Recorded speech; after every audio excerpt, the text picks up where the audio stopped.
ಇತ್ತೀಚಿನ ಸಂಚಿಕೆಗಳನ್ನು ಜಾಹೀರಾತಿನ ಕಿರಿಕಿರಿ ಇಲ್ಲದೆ ನೋಡಿ.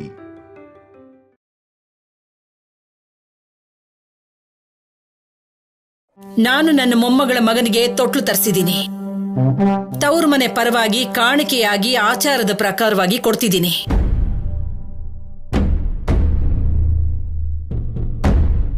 ಅದನ್ನ ನೀನ್ ಬೇಡ ಅನ್ನೋದಕ್ಕೆ ಅವಕಾಶ ಇಲ್ಲ.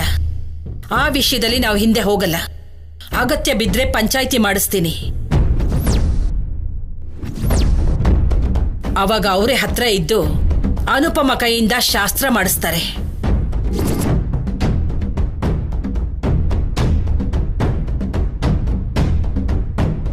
ನಾನ್ ಕಳ್ಸಿರೋ ತೊಟ್ಲನ್ನ ತಗೋತಾರೋ ಇಲ್ಲ ಅಂದ್ರೆ ಪಂಚಾಯತಿಗೆ ಬರ್ತಾರೋ ಕೇಳು ಬಾಲಾಜಿ.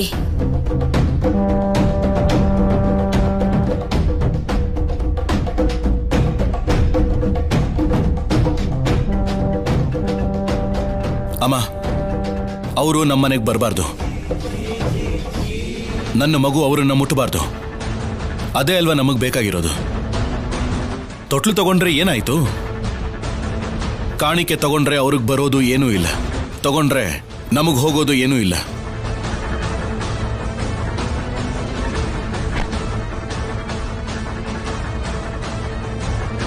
ಹೇಗೋ ಶಾಸ್ತ್ರಕ್ಕೆ ಬರೋದಿಲ್ವಲ್ಲ.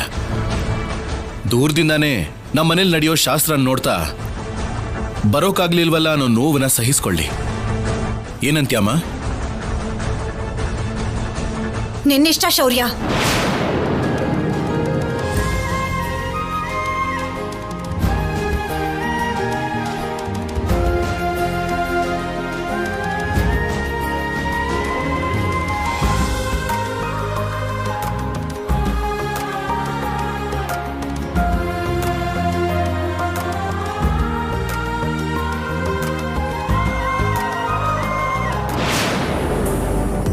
ಸೇಟೋರೆ, ನಾಳೆ ನಮ್ಮ ಶೌರ್ಯನ ಮಗಗೆ ತೊಟ್ಟಿಲ್ ಶಾಸ್ತ್ರ. ಬಾಲಾಜಿ ನಿಮ್ ಹತ್ರ ಹೇಳಿರ್ಬೇಕಲ್ಲ, ಬಂಗಾರದ ಉಡ್ದಾರನ ಸ್ವಲ್ಪ ಬೇಗ ಕಳಿಸ್ಕೊಡ್ತೀರಾ? ಅದೇ ಕೆಲಸದಲ್ಲಿದ್ದೀನಮ್ಮ. ತುಂಬಾ ಅಂದವಾಗಿರ್ಬೇಕು. ತವ್ರ ಮನೆ ಕಡೆಯಿಂದ ನಮ್ಮವ್ರು ಇದನ್ ಕೊಟ್ರು ಅಂತ ಕಲ್ಯಾಣಿ ಗರ್ವದಿಂದ ಹೇಳೋ ಹಾಗಿರ್ಬೇಕು. ಕೃಷ್ಣನ್ಗೋಸ್ಕರನೇ ಮಾಡಿರೋ ಹಾಗಿರ್ಬೇಕು. ಸರಿನಮ್ಮ.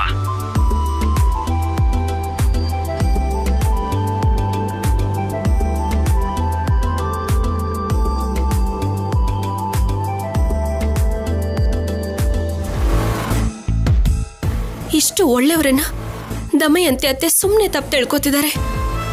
ಅಮ್ಮ ಅಂತ ಪ್ರೀತಿಯಿಂದ ಕರೀತಿದ್ದ ಆಫೀಸರ್ ಇವಾಗ ಅನುಪಮ ಅವರೇ ಅಂತ ಕರೀತಿದ್ದಾರೆ. ಆದ್ರೂ ನಿನ್ಗೆ ರಕ್ತ ಸಂಬಂಧ ಕೂಡ ಇಲ್ದಿರೋ ನನಗೋಸ್ಕರ, ಆಫೀಸರ್ ಮಗುಗೋಸ್ಕರ ನೀನ್ ಇಷ್ಟೆಲ್ಲ ಮಾಡ್ತಿದ್ಯಾ. ನಿನ್ನ ಅವಮಾನಿಸ್ತಿದ್ರು ಅದನ್ನ ಖುಷಿಯಾಗಿ ಸಹಿಸ್ಕೊಳ್ತಾ ಕಂದಂಗೋಸ್ಕರ ನಾಮಕರಣ ಶಾಸ್ತ್ರನ ಎಲ್ಲಾನು ಸಂಪ್ರದಾಯ ಪ್ರಕಾರ ಮಾಡ್ತಾ ಇದ್ಯಾ.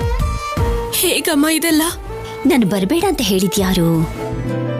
ನನ್ನ ಅಮ್ಮ ಅಂತ ಕರೆದ ನನ್ನ ಮಗನೇ ತಾನೆ. ತಾಯಿ ಮಕ್ಕಳ ಮಧ್ಯೆ ಇಷ್ಟು ಕೋಪ ಇಲ್ಲದೆ ಹೋದ್ರೆ ಹೇಗೆ ಹೇಳು? ಹೀಗಿದೆಲ್ಲ ನಿಂಗೆ ಗೊತ್ತಾಗಲ್ಲ ಬಿಡು. ನಾಳೆ ಇವನು ದೊಡ್ಡವನಾಗಿ ನಿನ್ ಜೊತೆಲಿ ಜಗಳ ಮಾಡಿಕೊಂಡು ಅತ್ತಾಗ ಮಾತಾಡದೆ ಇದ್ದಾಗ ನಿನಗೆ ಗೊತ್ತಾಗುತ್ತೆ ನಾನು ಯಾಕಿಷ್ಟು ತಾಳ್ಮೆಯಿಂದಿದ್ದೀನಿ ಅಂತ. ನಮ್ಮನ್ನ ಯಾರು ತುಂಬಾನೇ ಪ್ರೀತಿಸ್ತಾರೋ ಅವರು ಮಾತ್ರನೇ ಕಲ್ಯಾಣಿ ನಮ್ಮ ಜೊತೆ ಜಗಳ ಮಾಡೋದು. ಅವರಲ್ದೆ ಬೇರೆ ಇನ್ಯಾರಾದ್ರೂ ನಮ್ಮ ಜೊತೆಲಿ ಜಗಳ ಮಾಡ್ತಾರಾ? ಸ್ವಲ್ಪ ಯೋಚನೆ ಮಾಡು. ಅಂದ್ರೆ ಆಫೀಸರ್ಗೆ ನನ್ ಮೇಲಿರೋ ಕೋಪ ಕೂಡ ಅಷ್ಟೇ ಅಂತ್ಯಾ ಅಮ್ಮ? ಖಂಡಿತವಾಗ್ಲು.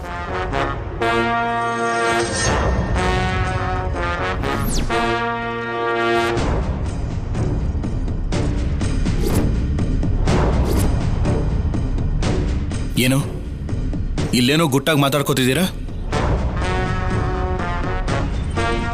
ನಿನಗೊಂದ್ಸಲ ಹೇಳಿದ್ರೆ ಅರ್ಥ ಆಗಲ್ವಾ ಕಲ್ಯಾಣಿ? ಇಬ್ರು ಸೇರಿ ಮತ್ತೆ ಏನಾದ್ರೂ ಪ್ಲಾನ್ ಮಾಡ್ತಿದ್ದೀರೋ ಹೇಗೆ? ಅಂತದ್ದೇನಿಲ್ಲ ಆಫೀಸರ್. ಏನಾದ್ರೂ ವ್ಯತ್ಯಾಸ ಆದ್ರೆ ಮಗು ಫಂಕ್ಷನ್ ಅಲ್ಲಿ ನೀನು ಕೂಡ ಇರಲ್ಲ. ಡೆಕೋರೇಷನ್ ಅವರು ಉಳಿದಿರೋ ಕೆಲ್ಸದವ್ರು ಬರ್ತಾ ಇದ್ದಾರೆ. ಹೋಗಿ ಆ ಕೆಲಸ ನೋಡ್ಕೋ, ಹೋಗು.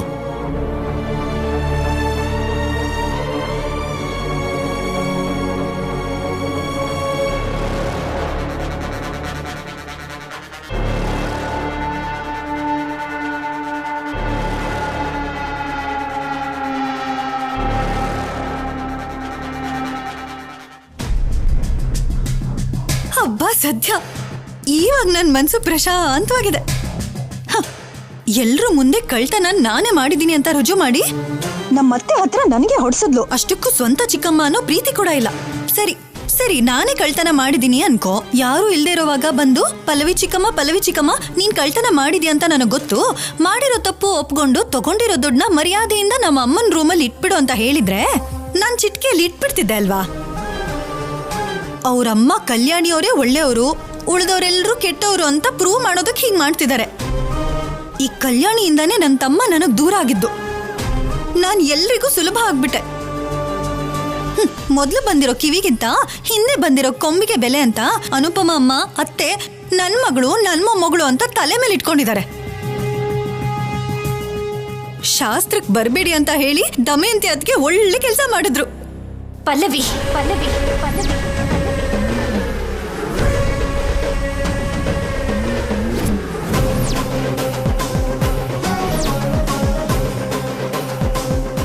ನೀನು ಮಾಡಿದ ತಪ್ಪನ್ನ ತಪ್ಪು ಅಂತ ಹೇಳೋದ್ ತಪ್ಪ? ನಿನ್ನ ತಮ್ಮ ಸಿದ್ದುನ ಶೌರ್ಯನ್ ಥರನೇ ಎಲ್ರೂ ನೋಡ್ಕೊಂಡ್ರಲ್ವಾ? ಮನೇಲಿ ಒಬ್ನಾಗಿದ್ದಾನೆ ಅಂತ ಅನ್ಕೊಂಡ್ವಿ. ಆದ್ರೆ ಅವನು ಮನಸ್ಸಿನಲ್ಲಿ ಒಂದನ್ನ ಇಟ್ಕೊಂಡು ಹೊರಗಡೆ ಒಂದ್ ರೀತಿ ನಾಟಕ ಮಾಡ್ತಾ ಕೊನೆಗೆ ಈ ಮನೆ 2 ಭಾಗ ಆಗೋ ರೀತಿಲಿ ಮಾಡ್ದ. ತಾನು ಮಾಡಿದ ತಪ್ಪಿನಿಂದ ನಮಗ್ ಮುಖ ತೋರ್ಸಕ್ಕೂ ಆಗದೆ ಓಡ್ ಹೋದ. ಅದಕ್ಕೂ ಕಲ್ಯಾಣಿಗೂ ಯಾಕೆ ಸಂಬಂಧ ಕಲ್ಪಿಸ್ತೀಯಾ? ಸಿದ್ದು ಆ ತಪ್ಪನ್ನ ಮಾಡದೆ ಹೋಗಿದ್ದಿದ್ರೆ ಶೌರ್ಯ ಯಾಕೆ ಕಲ್ಯಾಣಿ ಕುತ್ತಿಗೆ ತಾಳಿ ಕಟ್ತಿದ್ದ ಹೇಳು? ಕಲ್ಯಾಣಿ ಇನ್ನು ಚಿಕ್ಕ ಹುಡುಗಿ, ಬೇರೆಯವ್ರ ಮಗುಗೆ ತಾಯಿ ಆಗಿದ್ದಾಳೆ ಅನ್ನೋ ಕರುಣೆ ಕೂಡ ಇಲ್ದೆ ಯಾಕೆ ಈ ರೀತಿ ಎಲ್ಲ ಮಾತಾಡ್ತೀಯ? ಅಷ್ಟಕ್ಕೂ ಕಳ್ತನ ಮಾಡುವಂತ ಅವಶ್ಯಕತೆ ಏನಿತ್ತು? ನೀನ್ ಮಾಡಿದ ತಪ್ಪಿಗೆ ನೋಡು ಎಷ್ಟೆಲ್ಲ ಅವಾಂತರಗಳಾಗೋಯ್ತು, ಎಷ್ಟು ಜನ ಶಿಕ್ಷೆ ಅನುಭವಿಸೋಗಾಯ್ತು. ಮಗಳ ಮನೇಲಿ ಫಂಕ್ಷನ್ ನಡೀತಿದ್ರು ಹೋಗಕ್ಕಾಗ್ತಿಲ್ಲ ನನಗೆ. ತನ್ನ ಮರಿ ಮೊಮ್ಮಗನ ಎತ್ಕೊಂಡು ಅವನನ್ನ ಮುದ್ದಾಡಿ ದೃಷ್ಟಿ ತೆಗೆದು ಮಗುನ ತೊಟ್ಲಕ್ ಹಾಕೋಕ್ ಆಗ್ಲಿಲ್ವಲ್ಲ ಅಂತ ಅಪ್ಪ ಅಮ್ಮ ಎಷ್ಟು ಬೇಜಾರು ಮಾಡ್ಕೊಳ್ತಿದ್ದಾರೆ ಅಂತ ಗೊತ್ತಾ ನಿನಗೆ? ನಮ್ಮನ್ನ ಬರಬೇಡ ಅಂತ ಹೇಳಿದ್ದಕ್ಕೆ ಶೌರ್ಯ ದಮಯಂತಿ ಸಂತೋಷ ಪಡ್ತಿರ್ಬೇಕು ಅಂತ ಕಾಣುತ್ತೆ. ಅವ್ರ ಜೊತೆ ನೀನು ಕೂಡನ. ನನ್ನ ಮಗಳಿಗೆ ಮಗ ಅಂದ ಮೇಲೆ ನನಗೆ ಮೊಮ್ಮಗ. ಅಜ್ಜಿ ಸ್ಥಾನದಲ್ಲಿ ನಿಂತ್ಕೊಂಡು ನಾನು ಏನೇನ್ ಮಾಡ್ಬೇಕು ಅದನ್ನ ಖಂಡಿತವಾಗ್ಲೂ ಮಾಡೇ ಮಾಡ್ತೀನಿ. ಹೇಗಾದ್ರೂ ಸರಿ ಬರ್ತೀನಿ ಅಂತ ನನ್ನ ಮಗಳಿಗೆ ಮಾತು ಕೊಟ್ಟಿದ್ದೀನಿ. ನನ್ನ ಪ್ರಾಣ ಹೋದ್ರೂ ಸರಿ ನನ್ನ ಮಾತು ತಪ್ಪಲ್ಲ. ನಾವು ಬೇರೆಯವ್ರಿಗೆ ಒಳ್ಳೇದ್ ಮಾಡ್ಬೇಕು ಅಂತ ಅನ್ಕೊಂಡ್ರೆ ನಮಗೂ ಕೂಡ ಒಳ್ಳೇದೇ ಆಗುತ್ತೆ. ಕೆಟ್ಟದ್ ಮಾಡ್ಬೇಕು ಅನ್ಕೊಂಡ್ರೆ ನಮಗೂ ಕೂಡ ಕೆಟ್ಟದಾಗತ್ತೆ. ಈಗ್ಲೂ ಕಾಲ ಏನು ಮಿಂಚಿಲ್ಲ ಪಲ್ಲವಿ. ಚಾಡಿ ಮಾತುಗಳನ್ನ ಕೇಳೋದನ್ನ ಬಿಟ್ರೆ ನಿನ್ ಸಂಸಾರ ತುಂಬಾ ಚೆನ್ನಾಗಿರುತ್ತೆ, ನೆನ್ಪಿಟ್ಕೋ.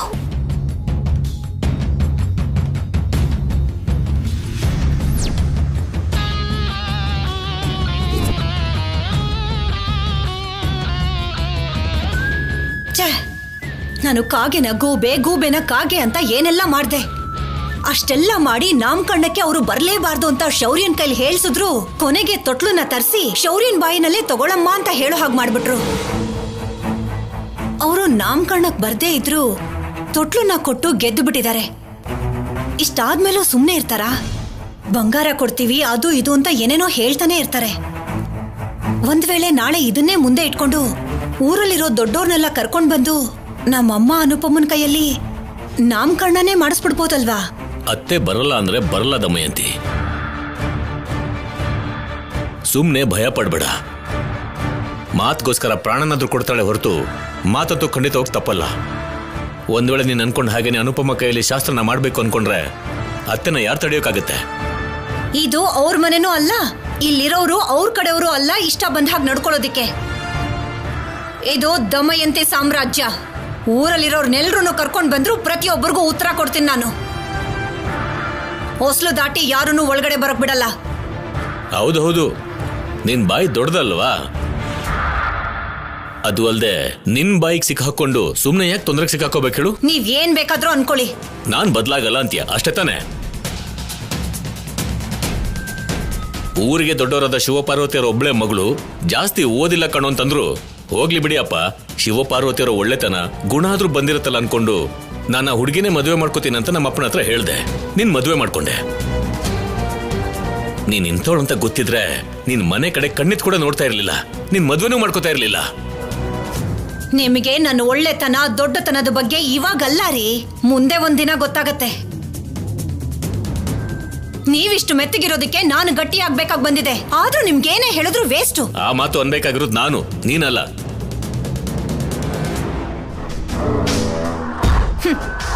ನಾಳೆ ನಂದು ಒಂದೇ ಸಿದ್ಧಾಂತ. ನಾಳೆ ಅವ್ರನ್ನ ಮನೆ ಹೊಸಲು ತುಳಿಬಾರ್ದು, ತುಳಿಯಕ್ ನಾನ್ ಬಿಡಲ್ಲ. ಆಗ ಕಲ್ಯಾಣಿ ಅನುಪಮ ದುಃಖ ಪಡ್ತಾ ಇದ್ರೆ ಅದನ್ನ ನೋಡಿ ನಾನ್ ಸಂತೋಷ ಪಡ್ತೀನಿ.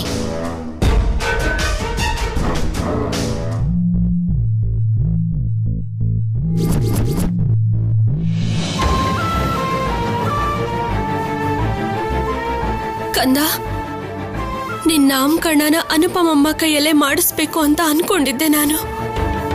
ಅಜ್ಜಿ ತಾತನ ಆಶೀರ್ವಾದ ನಿನಗ್ ಸಿಕ್ಕಿದ್ರೆ ಶ್ರೀರಾಮ ರಕ್ಷೆ ಆಗಿರುತ್ತೆ ಅಂತ ಅನ್ಕೊಂಡಿದ್ದೆ. ಆದ್ರೆ ಪಲ್ಲವಿ ಚಿಕ್ಕಮ್ಮ ಮಾಡಿದ ತಪ್ಪಿಗೆ ಆಫೀಸರ್ ಯಾರನ್ನು ನಮ್ಮನೆಗೆ ಬರೋದ್ ಬೇಡ ಅಂತ ಹೇಳಿದ್ರು. ಅನುಪಮಮ್ಮ ಇಲ್ದೆ ಮಾಡ್ತಿರೋ ನಾಮಕರಣನ ನನ್ನ ಕೈಲಿ ಊಹಿಸ್ಕೊಳ್ಳೋಕೂ ಆಗ್ತಿಲ್ಲ. ಕಲ್ಯಾಣಿ ಅಮ್ಮವ್ರೆ, ಬೇಜಾರು ಮಾಡ್ಕೋಬೇಡಿ ಅಮ್ಮವ್ರೆ. ಅನುಪಮ ಅಮ್ಮ ಶಿವಪಾರ್ವತಿ ಅಮ್ಮವರು ಏನೋ ಒಂದು ಮಾಡ್ತಾರೆ. ಮಗುಗವರು ಖಂಡಿತ ಆಶೀರ್ವಾದ ಮಾಡ್ತಾರೆ. ನೀವು ಅಂದ್ರೆ ಅಮ್ಮವ್ರಿಗೆ ಪ್ರಾಣನಮ್ಮ. ನೀವು ಹೀಗೆ ಬೇಜಾರು ಮಾಡ್ಕೊಂಡು ಹೀಗೆ ಕೂತ್ಕೊಂಡಿದ್ರೆ ಅವ್ರಿಗೂ ತುಂಬಾ ನೋವಾಗತ್ತೆ ಕಣಮ್ಮ. ನೀವು ಧೈರ್ಯವಾಗಿರಿ, ಎಲ್ಲನೂ ಒಳ್ಳೇದಾಗತ್ತೆ. ಅನುಪಮ ಅಮ್ಮ ಅವರು ಮಗುಗೋಸ್ಕರ ಬಂಗಾರದ ಉಡ್ದಾರನೂ ಮಾಡಿಸಿದ್ದಾರೆ.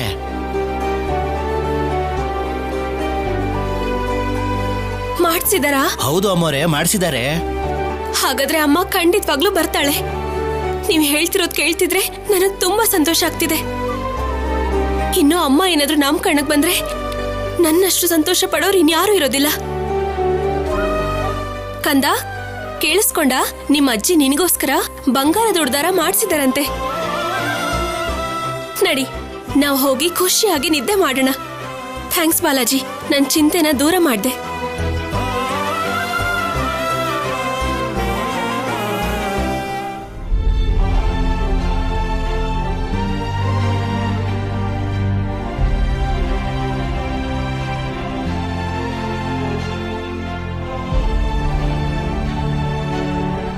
ನಾನ್ ನಿಮ್ ಮುಂದೆ ಯಾಕೆ ಬಂದಿದ್ದೀನಿ ಅಂದ್ರೆ, ಒಬ್ರು dynamic, daring and dashing police officer ಮಗನ್ನ ನಾಮಕರಣ ಮಾಡ್ತಿದ್ದಾರೆ.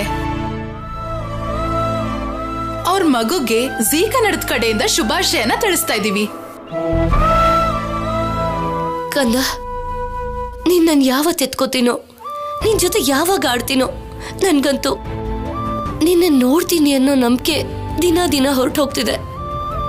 ನನಗೋಸ್ಕರ ನನ್ ಮೇಲಿನ ಹುಚ್ಚು ಪ್ರೀತಿಯಿಂದ ಸಿದ್ದು ಏನಾಗ್ಬಿಡ್ತಾನೋ ಅನ್ನೋ ಭಯದಿಂದ ನಿನ್ನ ಮರ್ತು ಹೋಗ್ತೀನಿ ಅಂತ ಮಾತು ಕೊಟ್ಟೆ. ನಿನ್ ಬಗ್ಗೆ ಯೋಚನೆ ಮಾಡಲ್ಲ ಅಂತ ಹೇಳ್ದೆ. ಆದ್ರೆ ಇರೋದಕ್ಕಾಗ್ತಿಲ್ಲ. ಆದ್ರೂ ನಿನ್ಗೆ ಶೌರ್ಯ ಇದ್ದಾನಲ್ವಾ, ಚೆನ್ನಾಗಿ ನೋಡ್ಕೋತಾನೆ. ಆ ನಂಬಿಕೆ ನನಗಿದೆ. ಸಿದ್ದು ಹೇಳ್ದಾಗೆ ನಾನು ಸಿದ್ದು ಒಳ್ಳೆ ಪೊಸಿಷನ್ಗೆ ಬಂದ್ಮೇಲೆ ನೀನ್ ಹೇಗಾದ್ರೂ ನನ್ನ ಹತ್ರಕ್ಕೆ ಕರೆಸ್ಕೋತೀನಿ. ಮಿಸ್ಸು ಕಂದ, ನಿನಗೆ ನಾಳೆ ನಾಮಕರಣ ಅಲ್ವಾ?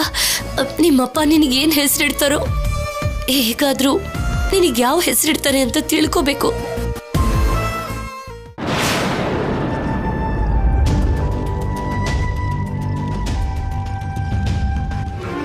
ಅನುಪಮ, ಅನುಪಮ. ಏನ್ ಪಾರ್ವತಿ, ಏನಾಯ್ತು? ಏನ್ರಿ, ನಮ್ ಮರಿ ಮೊಮ್ಮಗನಿಗೋಸ್ಕರ ಅನುಪಮ ಬಂಗಾರದ ಉಡ್ದಾರ ತರಿಸಿದ್ದಾಳೆ ರೀ. ಅದನ್ ದೇವ್ರ ಹತ್ರ ಇಟ್ಟಿದ್ದೆ, ಕಾಣಿಸ್ತಿಲ್ಲ ರೀ. ಕಾಣಿಸ್ತಿಲ್ವಾ? ಪಲ್ಲವಿನ ಒಂದ್ಸಲ ಕೇಳಿ ನೋಡು. ಪಲ್ಲವಿ, ಪಲ್ಲವಿ. ಏನತ್ತೆ? ದೇವ್ರ ಹತ್ರ ಮಗುಗೋಸ್ಕರ ಮಾಡಿಸಿ ಚಿನ್ನದ ಉಡ್ದಾರ ಇಟ್ಟಿದ್ದೆ, ನೀನೇನಾದ್ರೂ ನೋಡ್ದ್ಯಾ? ಒಂದ್ಸರಿ ಮಾಡಿರೋ ತಪ್ಪನ ಮತ್ತೆ ಮಾಡ್ತೀನ ಅತ್ತೆ. ನೀವು ನನ್ನ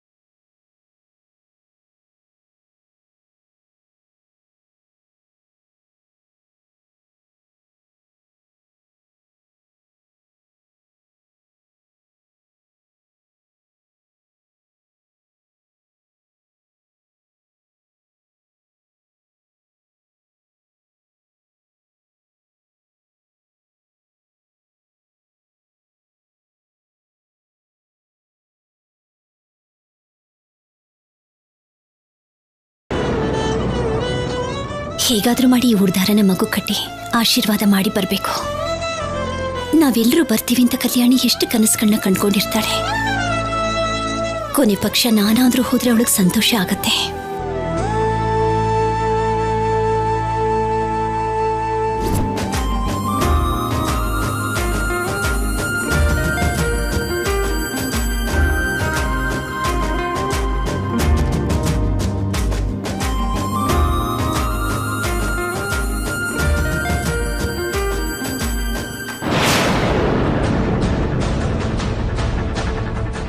ಕಂದ, ನೋಡಿದ್ಯಾ ನಿನ್ ನಾಮಕರಣಕ್ಕೋಸ್ಕರ ನಿಮ್ಮಪ್ಪ ಹೂವಿಂದ ಹೇಗ್ ಡೆಕೋರೇಟ್ ಮಾಡಿಸಿದ್ದಾರೆ ಅಂತ?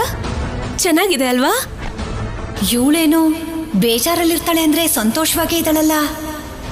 ಇವಳತ್ರೆ ದುಃಖ ಪಟ್ರೆ ಅಲ್ವಾ ನನಗ್ ಸಂತೋಷ ಆಗೋದು. ನೋಡು ನೋಡು, ಚೆನ್ನಾಗಿದೆ ಅಲ್ವಾ? ಬೆಳಿಗ್ಗೆ ಎದ್ದಾಗಿಂದ ಅವನ್ನ ಎತ್ಕೊಂಡು ಕತೆಗಳನ್ನ ಹೇಳ್ತಾ ಇದ್ರೆ ಮನೇಲಿರೋ ಕೆಲ್ಸನ ಯಾರ್ ಮಾಡ್ತಾರೆ? ಎಲ್ಲ ಮಾಡಿದಾರಲ್ಲ ಅತ್ತೆ. ಅಡಿಗೆಗೆ ಅಡಿಗೆ ಮಾಡೋರನ್ನ ಕರ್ಸಿದಾರೆ. ಇನ್ನೇನ್ ಕೆಲ್ಸ ಇದೆ ಮಾಡೋದಕ್ಕೆ? ಕೂತು ತಿಂದ್ರೆ ಕುಡ್ಕೆ ಹಣ್ಣನು ಸಾಕಾಗಲ್ಲ.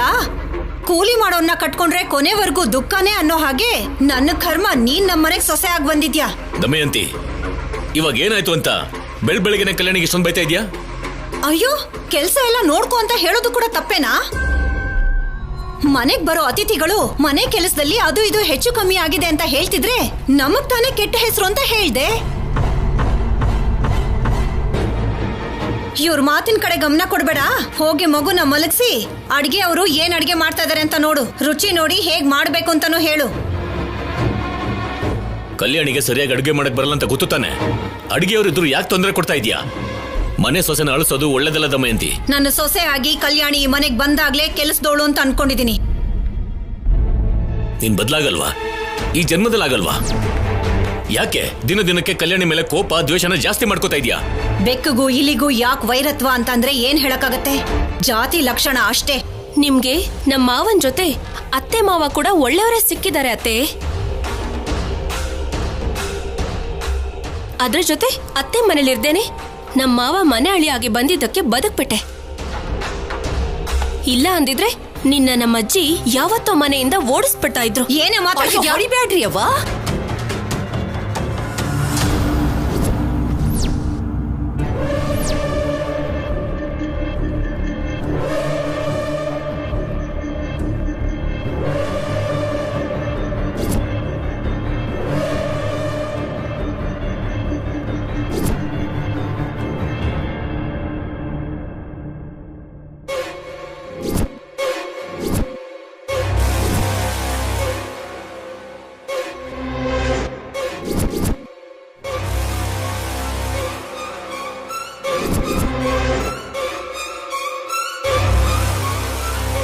ಹೆಣ್ಣು ಮಕ್ಳ ಮ್ಯಾಗ ಕೈ ಮಾಡಬಾರ್ದಂತವ. ಶುಕ್ರವಾರ ಹಂಗ ಮಾಡೋದು ಸರಿಯಲ್ಲ. ಹೆಣ್ಮಕ್ಳನ್ನ ಹಂಗ ಹೊಡಿಯೋದು ಒಳ್ಳೇದಲ್ಲ ಅಂತ ಹೇಳ್ತಾರ್ರಿ. ನೀತಿ ಹೇಳೋಕ್ ಬಂದಿದ್ಯಾ? ಯಾರ್ ನೀನು? ಅಡ್ಗೆ ಮಾಡಕ್ಕಂತ ನನ್ನ ಕರೆಸ್ಯಾರ್ರಿ. ಕೆಲ್ಸ ಮಾಡ್ಬೇಕಾಗಿರೋದು ಹಿತ್ಲಲ್ಲಿ, ಮನೆ ಒಳಗಲ್ಲ. ಎಷ್ಟು ಮಂದಿಗೆ ಮಾಡ್ಬೇಕಂತ ಹೇಳಿಲ್ರಿ, ಅದಕ್ಕ ಕೇಳಕ್ ಹತ್ತೀನಿ. ಯಾಕೆ ಆ ರಾಮು ಹೇಳಿಲ್ವಾ? ಹೇಳಲಿಲ್ರಿ, ಮರ್ತಿರ್ಬ್ಯಾಕ್ರಿ.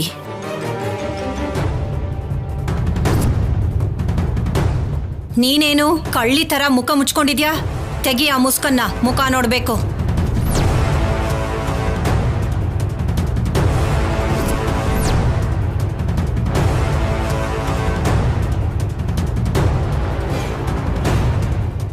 ದೇವ್ರೆ, ಮುಸ್ಕ ಹಾಕೊಂಡಿರೋದು ಅನುಪಮಮ್ಮನೆ ಅಂತ ಗೊತ್ತಾದ್ರೆ ಆಫೀಸರು ಅತ್ತೆ ಎಷ್ಟು ಗಲಾಟೆ ಮಾಡ್ತಾರೋ ಏನೋ. ಮುಸ್ಕು ತೆಗಿ ಅಂದ್ರೆ ಯಾಕೆ ತೆಗಿತಿಲ್ಲ?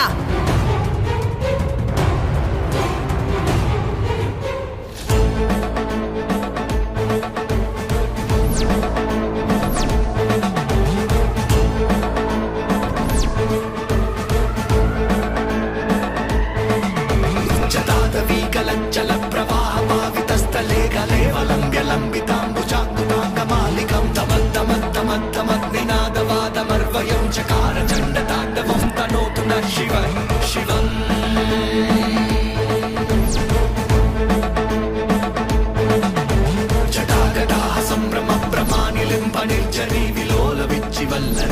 ಅಮ್ಮ, ನಮ್ ಕಡೆಯವ್ರನ್ನೆಲ್ಲ ಕರೆದಿದ್ದೀನಿ.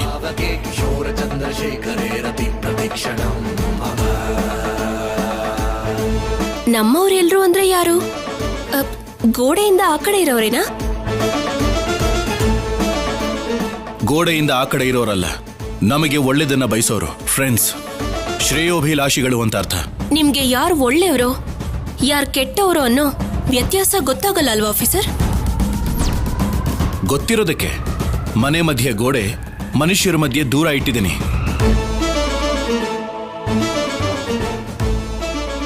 ಹೌದು, ಇವ್ರು ಯಾರು? ಅದನ್ ತಿಳ್ಕೊಳ್ಳೋಣ ಅಂತಾನೆ ಮುಸ್ಕು ತೆಗಿ ಎಂದೆ, ಆದ್ರೆ ಎಮ್ಮ ತೆಗಿತಿಲ್ಲ, ಅದಕ್ಕೆ ನೋಡೋಣ ಅಂತ ಬಂದೆ.